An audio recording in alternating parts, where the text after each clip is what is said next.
guys, it's Thomas Eaton here from Forehand Disc Golf. I'm here today with Kyle Smith from Big Disc Energy. Today we're going to do a special video with the Razor Claw 2s.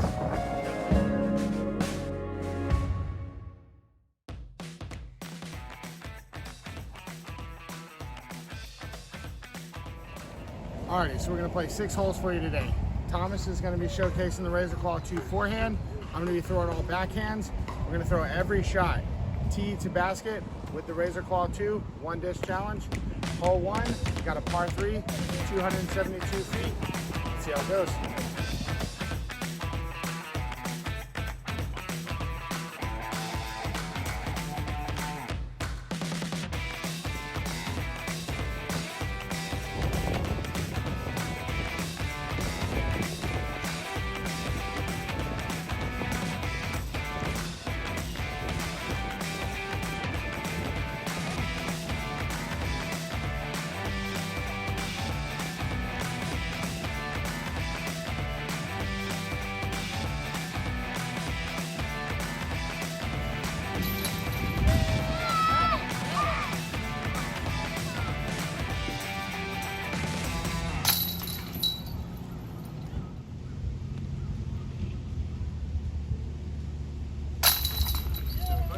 Both got pars on that hole. These things are flying pretty nice. This is hole 2. It's a par 4, so it'll be pretty long. So let's see how these work out.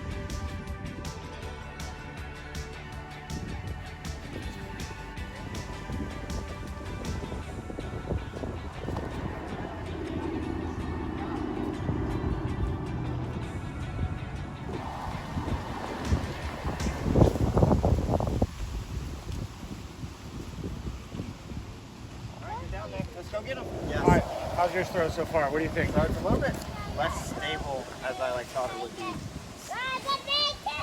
That's funny because I thought the opposite backhand. I'm big on a Prodigy A2, and I think this feels a little slower and stable, jumps out sooner. So that forehand torque might be a little different than backhand, but I like it a lot. Yeah, a lot of skip, very stable. Yeah.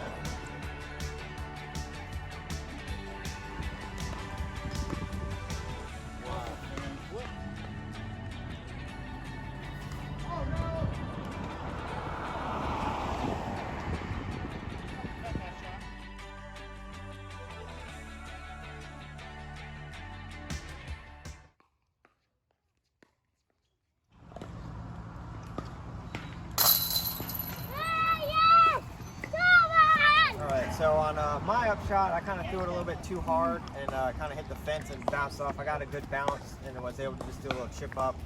It's pretty stable if you throw it kind of soft, but if I actually put some full power on it, it's turning over a little bit more than I would like. What about yours? Alrighty, so, well, as you saw, I yanked it OB. Luckily we didn't hit any cars. So I tried to keep it a little softer on my penalty stroke, but it's still, from a standstill for me, backhand, it actually felt a touch less stable than when I threw it high speed. So I seem to be getting the exact opposite reaction to what Thomas is getting forehand, but time will tell.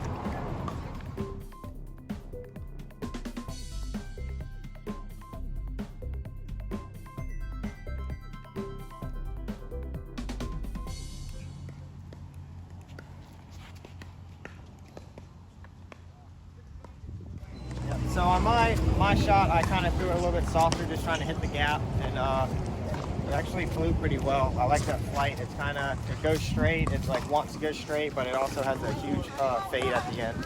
So it's really consistent. Have the same strategy. Found a nice tree, so comment again after the upshot. And it feels like we got, what, about a 15 knot headwind you guys are throwing into? Yeah, it's kind of windy today. Yeah.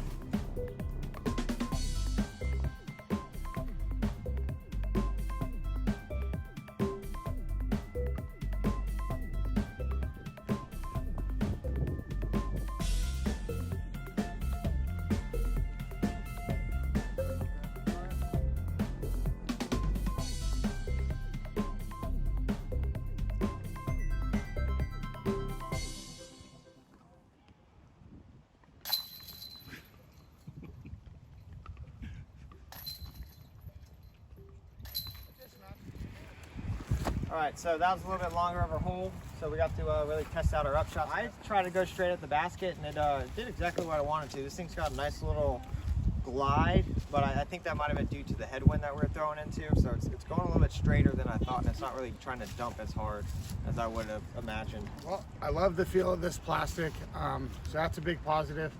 Yeah, I'm really just trying to gauge how to throw it in the wind, like what's a good hit point to predict that fade. But yeah, I mean, it's a little straighter on some throws than I'd imagined, but it always finishes left. I've yet to fully get over on this, so it seems like if you need something that you can trust not to turn over on you, this is definitely going to be a good one. Yeah, let's keep testing it out.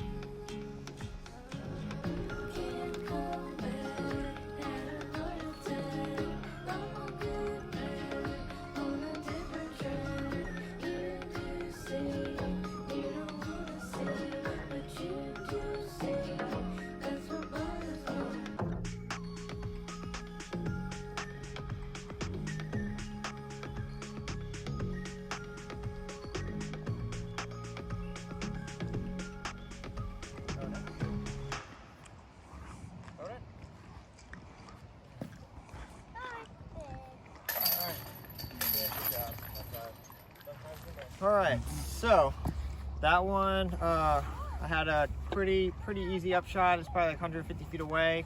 Just kind of lobbed it up there. This thing's, I think today is it's a little bit windier than it normally is out here, so the disc is going a little bit straighter for me. I kind of thought it'd be a lot more overstable and fight the wind a little bit better. But that's just my perspective on the forehand. I might be torquing it a little bit too much, so I haven't really figured it out. I didn't really have a huge upshot that time. That might have been a circle's edge putt.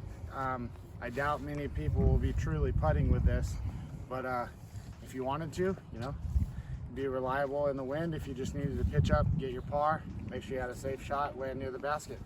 All right, so on this next hole, it's about 180 feet. It's a forehand, just gonna little straight shot, dumps a little to the right. This one might be a little bit hard for Kyle throwing the backhand. He's gonna have to throw a turnover and see how this really works on a turnover for him. For me, I'm gonna try and throw it a little bit softer, put a little hyzer on it, see if I can get it to dump right in.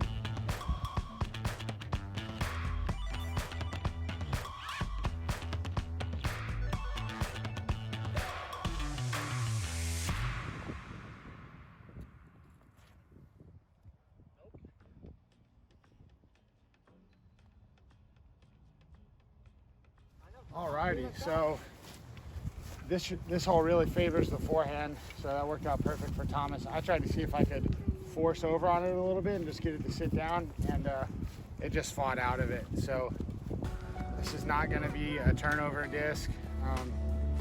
Yeah, she's stable.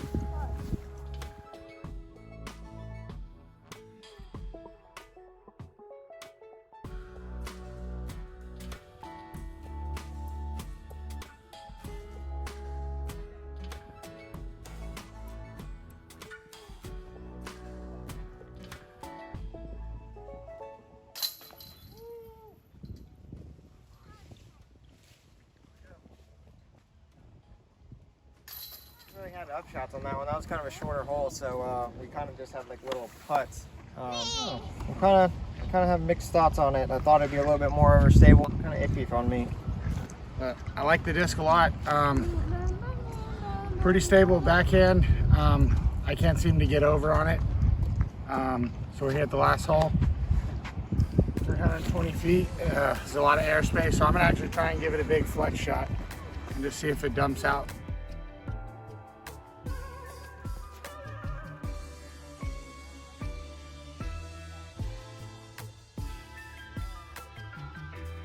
I'm gonna try to put a little bit more air on it and put a big flex on it, see if I can get all the way down there.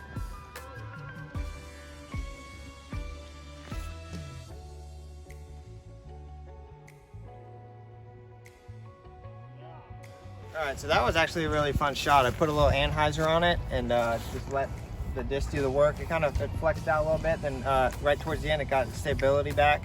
started coming back. I think that was the farthest throw I've done with that disc. That shot kind of changed my mind a little bit. That one might have to throw that one in my bag a little bit more for the little Anheuser shots. Maybe me thinking of it as a overstable utility disc is not the right idea, because it seems like I could turn that one over a little bit and actually use that for like a slow Anheuser disc on my forehand, at least for me.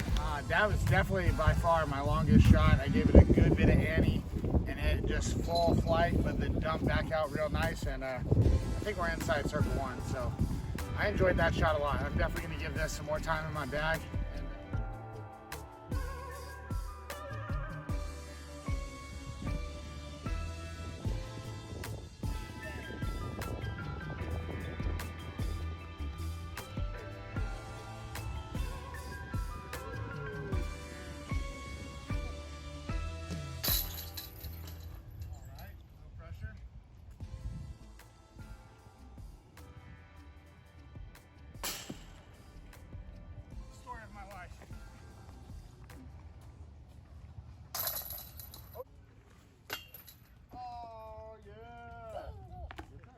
We just finished up 6 holes with the new Eagle McMahon Signature Series Vapor Tactic Razor Claw 2.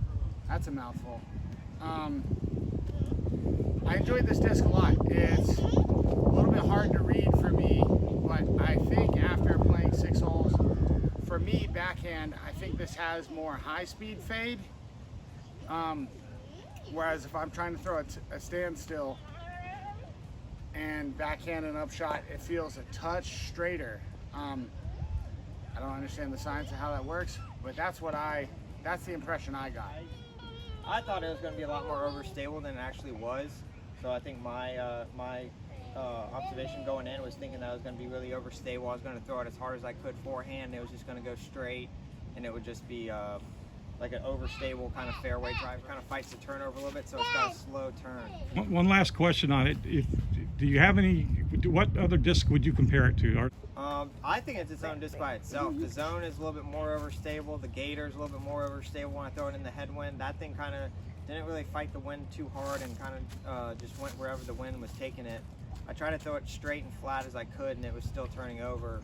And even when I tried to throw it with less torque, it was still turning over for the forehand. So it could be just the high-speed torque of the forehand might not just do it for the disc. Makes it a little bit of a turnover. Kyle might have something different with backhand. I throw a lot of Prodigy. I came into this kind of wanting to compare this flight numbers wise and feel wise to my Prodigy A2. And I would say on a backhand full power, pretty comparable to the A2. But on the standstill upshots, a touch less stable. I think this actually could feel like my overstable mid-range, like something that I want to throw a touch farther than that approach disc that's overstable, for me personally. So I'm going to throw this some more and see about putting this in place of my overstable mid-range to go a little bit further than my approaches. All right, I just want to give a shout out to James and Ryan at thediscshop.com for giving us these Razor Claw 2s to try out today. I hope you guys liked the video. Please like and subscribe so you can see more content coming soon. Thank you.